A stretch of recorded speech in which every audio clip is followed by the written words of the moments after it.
Cara, hoje eu vim aqui falar um pouquinho de HTMX, tentar falar rapidinho aí para dar para passar por tudo que eu quero, mas basicamente, pessoal, se vocês não conhecem, o HTMX é essa biblioteca aí que a gente é, tem divulgado bastante e a gente gosta bastante dela atualmente. É basicamente um script que você coloca ali na sua página que vai já te dar uma maneira mais simples de fazer a maioria das interações que você gostaria de ter ali numa página, tá? Então, ele substitui para 90% dos casos de uso e até mais o que você precisaria fazer uma island, tá? Que a gente estava acostumado a fazer aqui.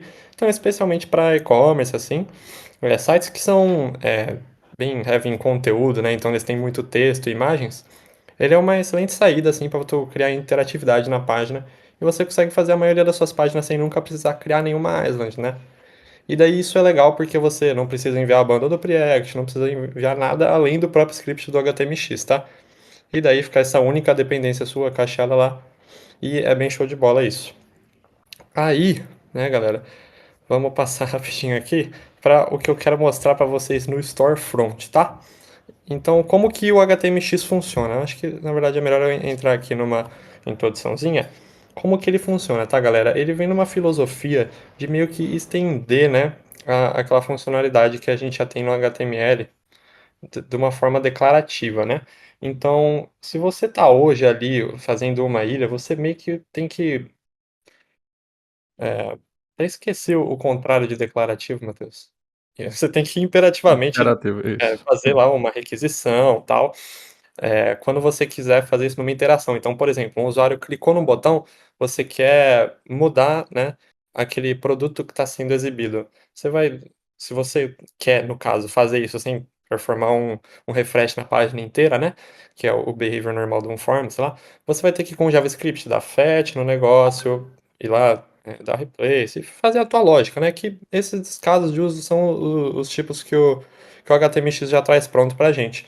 Aí a gente consegue declarativamente dizer, por exemplo, aqui para ele, colocando esses atributos no HTML, que quando você clicar nesse botão, ele vai dar um post, né, para essa rota barra clicked, ele vai fazer essa request para a gente, isso vai ser trigado no clique no botão, e ele tem aqui também um hx target e um hx swap, que basicamente o que ele fizer quando ele enviar essa requisição, gente, é que ele vai pegar a resposta disso, ele assume que isso vai ser HTML, e ele vai substituir ela por esse elemento aqui, que ele recebe aqui um seletor, né, do JavaScript, a mesma coisa que você usa num query selector. Ele vai substituir aqui o elemento que pega nesse seletor e você consegue até passar alguns modificadores, né? Então esse daqui ele substitui o HTML em volta dele, né? Incluindo a div aqui, no caso a parent div. Então ele pega, bate na barra clicked, quando receber um clique aqui, recebe o HTML e dá o replace lá no teu DOM. E daí você consegue fazer esse tipo de coisa declarativamente, que é bem legal. E daí, gente, uma parada que acontece com HTMX é que, olhando assim a princípio, parece muito bom, e que você não precisa ter que ficar escrevendo muita lógica no JavaScript em si, muita lógica que vai rodar no browser do pessoal. Mas tem uma coisa bem chata que acontece quando você tenta usar na verdade, que é você tem que ficar criando rotas ali, né? Então, tipo, você tem aqui essa rota barra cliques, né? E daí você quer que, por exemplo, o cara clica aqui e daí abra uma seçãozinha na sua página com o conteúdo que você vai puxar do seu servidor, né? Você tem que escrever agora, né, com o approach tradicional, pelo menos, você tem que escrever, né, esse handler de request lá, esse endpoint barra clicked, e fazer a lógica lá e fazer ele retornar o HTML lá, né? E isso pode parecer meio, tudo bem, eu faço isso aqui, mas quando você tem que escrever uma rota para todo o pedacinho de UI da sua aplicação, isso começa a ficar chato, tá? Mas uma coisa que eu gosto bastante é que aqui na Deco, por acaso a nossa arquitetura habilitou a gente a matar essa parte chata do HTMX e a gente consegue usar ele sem ter que se preocupar em nunca escrever nenhuma rota, tá? Que basicamente o motivo disso é porque o nosso framework, ela, já por padrão, expõe uma rota chamada barra deco barra render que você consegue usar para renderizar qualquer uma das nossas sections que a gente tem aqui.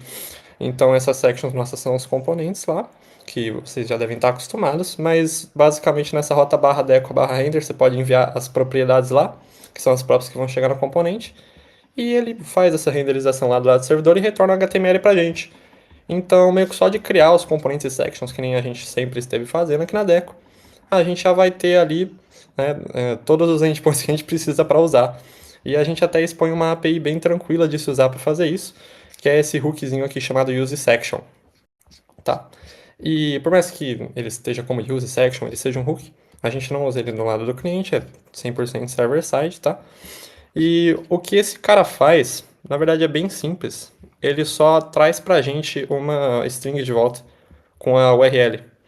Então, que nem vocês viram, você tem que colocar mesmo uma URL aqui que ele vai bater. Então, barra clicked nesse exemplo. No nosso caso aqui, eu estou te mostrando aqui no código o seletor de variante. Então, ele faz um loop entre as variantes e coloca elas aqui todas como essas labels. E daí o negócio é que quando você clicar aqui nessa label, ele vai dar uma request get para a URL que esse nosso use section está gerando. E daí esse nosso use section, ele gera aquela URL lá, barra deco, barra render, só que ele já sabe que ele está dentro do variant selector, né? No caso, não o variant selector, né?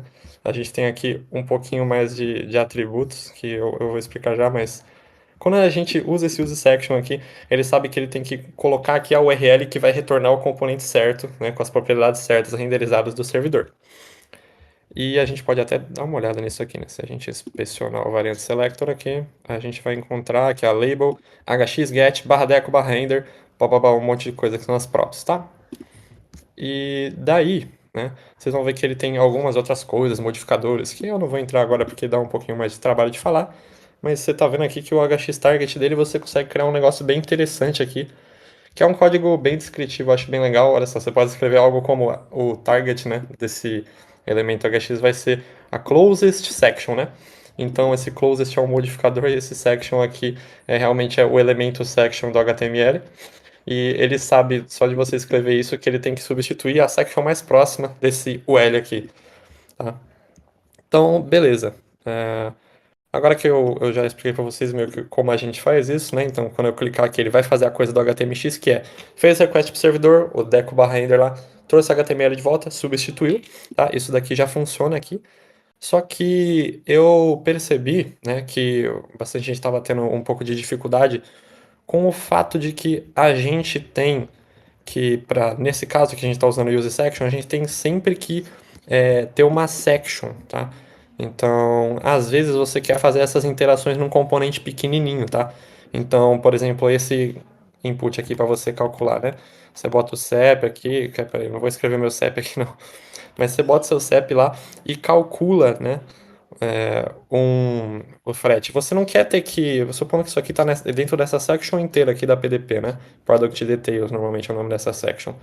Você não quer ter que pensar que você está re-renderizando esse componente todo aqui, tá? Ficar lembrando de passar de novo todas as props, porque usando o use section você tem que lembrar disso. E uma solução bem legal que a gente já tem para isso, na verdade, tá aqui no Storefront. E ela é usada também nesse inputzinho aqui, que é basicamente esse cara chamado de use component, tá? Então, o que que é esse use component? Qual que é o truque que a gente fez, tá? Para a gente conseguir, na verdade, ao invés de só conseguir fazer esse render, né, de um componente no lado do servidor com section, agora a gente consegue fazer ele com qualquer componente do nosso projeto. Então, fica realmente bem fácil, assim, a gente só dá um use component e importa, né, esse results, aqui nesse caso, que é esse componente aqui, né, que ele só exibe os resultados ali da simulação de entrega, né? E aí a gente pode passar as props para ele, né? Não tem que se preocupar, tá na section aqui e tal. Eu só falo assim, ó, cara, pega esse componente aqui, manda essas props e dá replace nisso daqui, tá? Então o target no caso dele é esse slot, que é essa div aqui de baixo. E daí qual que é o truque? Como que isso funciona? Bom, o truque para isso aqui é bem simples, na verdade. O que a gente pega é só fazer com que todos os componentes sejam uma section, basicamente. Mas, na verdade, o truque para isso é que no template tem essa sectionzinha aqui chamada component, tá? Ela tem o quê? Uns 100 linhas aí de código e ela exporta, tá? Esse hook chamado use component aqui. E basicamente o que ele faz é fazer um use section também. E daí, o que que acontece? A gente faz aqui o import dinâmico, né? Então você vai ver aqui, isso, por exemplo, na action ou no loader dele, que ele faz esse import dinâmico de acordo com o primeiro argumento lá que você passa no use component, né? Então perceba que a gente passa aqui um import meta resolve do results, né? Que é esse componente que está aqui do lado. E daí a nossa section component, ela sabe resolver esse componente dinâmico e retornar seja lá qual for o componente como forma de uma section. Mas aí a gente consegue meio que chamar o use component para qualquer componente do projeto, né? Então a gente pode só chamar ali e ele vai saber que ele vai gerar uma URL para a gente lá que consegue renderizar qualquer componente do nosso projeto. E a gente nunca teve que escrever nenhuma rota, nem pensar em nada disso, eu só coloco assim, cara, chama aqui esse componente, passa essas props, ele vai saber renderizar aquilo. E então é um dos motivos aí que vocês percebem que o nosso framework casa muito bem com o caso de uso aí do HTMX, né? A maioria dos sites que são feitos aqui na Deco também casam muito bem. Então eu convido vocês a dar uma explorada, assim, porque realmente, para a grande maioria dos casos aí, você não precisa nunca criar uma island, para falar a verdade. Agora que a gente tem esse suporte aqui para o HTMX, que nem o Gabriel estava falando, espero que eu tenha te convencido, mas você realmente não precisa de muita coisa, você não precisa ficar escrevendo a tua própria lógica imperativa para dar fetch, aonde, seja lá, re-renderizar, fazendo seja lá o quê. Você pode só usar o código que é open source, todo mundo mantém lá do HTMX, que tem a funcionalidade pronta aqui. Vai ter o seu bundle de size fixo de JavaScript que você vai estar mandando para o cliente. E ainda tem a simplicidade de estar escrevendo tudo declarativo, né? Então, é algo muito legal. Recomendo vocês, se vocês não sabiam, né, darem uma olhada nesse component, essa section component que fica no storefront. E é isso aí que eu queria falar hoje, galera. Vamos dar uma Show! olhada. Muito bom. Ironicamente, acho que duas perguntas aqui que estão do Q&A estão para a Candeia, mas são do DHTMX. Eu vou pedir que você fique aí na call quando a gente começa o nosso segundo segmento, mas brigadão demais aí pela apresentação, Camudo. E eu queria dar aqui segmento a o... acho que Candeia quer antecipar essa pergunta se continuar o nosso bloco aqui. Então, como é que cria um estado compartilhado na aplicação usando HTMX? Parecido com o que a gente tinha com SDK ou UseUI. Sabe responder essa, Camudo? Cara, vocês vão ver que a gente tem algumas maneiras, tá? De ter um estado compartilhado. Mas é sempre bom você parar para ver, né, claro, e avaliar se você realmente vai precisar daquilo, né? Então, um outro componente que tem aqui, né, uma outra section, aliás, que tem agora no nosso storefront. Nossa, calma um segundo aí. Tá, a cachorra ficou brava aqui. Tem um gato pulando ali, não sei por quê, mas peço para vocês desconsiderarem isso. A gente tem aqui essa section chamada Session hoje, tá? E você percebe que as props dela são basicamente o que você consegue ali com aqueles hooks de use card, user, que são os que você deveria estar acostumado a utilizar nas islands. E ele tem aqui um esqueminha usando a SDK para disponibilizar todo esse dado para a gente, né? Toda request ali, todo render de página, a gente ter esse dado disponível, tá? E daí,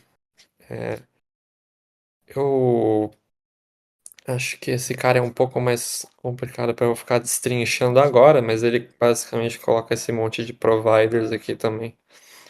E você consegue acessar esse dado dentro da tua aplicação. Mas só para fechar o que eu disse antes, sempre vê se você não consegue fazer aquela funcionalidade sem nem precisar do mais para começo de conversa, tá? Então, acho que vocês aqui da Deco sabem que a gente bate bastante nessa tecla, mas para a maioria das coisas hoje em dia você não precisa assim usar JavaScript necessariamente, ainda mais com o Daisy UI que a gente inclui em todos os templates por padrão. Tu consegue fazer um modal, um drawer, todas essas coisas com input assim no HTML e funciona muito bem, tá? Então, eu vou direcionar por enquanto você para esse arquivo aqui também, porque já é 14:38. Mas dá uma olhada nessa section aqui chamada Session no Storefront. Ah, os iconezinhos do Minecraft é. Meu VS Code tá bom demais. Boa, valeu demais, Camudo. Obrigadão aí pela apresentação.